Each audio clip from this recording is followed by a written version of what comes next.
I don't think it, to answer the question, and it's a good question, I don't think it would be possible to do that show now.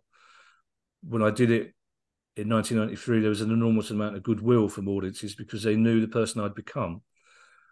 And I think the quality of debate and discourse now has changed so much.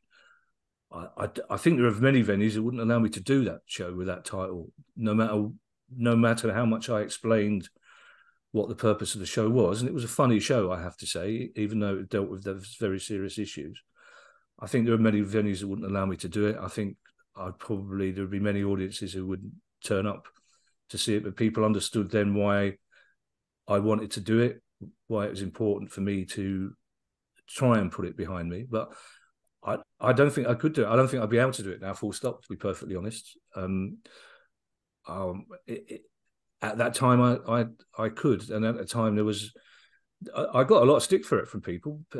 I say that people understood it. The reviews were good, but there were people who came on. The very last night I did it in Liverpool, this chap was a social worker, asked if he could bring along a group of Afro-Caribbean mixed-race teenagers to see the show.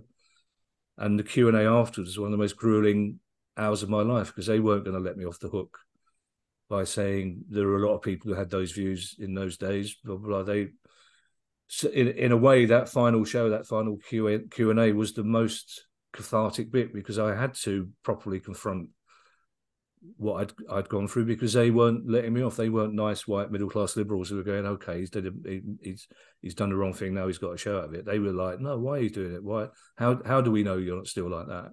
How can you promise us that those views won't come back? And you can say what you want. They haven't. They won't. I say I am ashamed of that period of my life, but I can't keep apologising.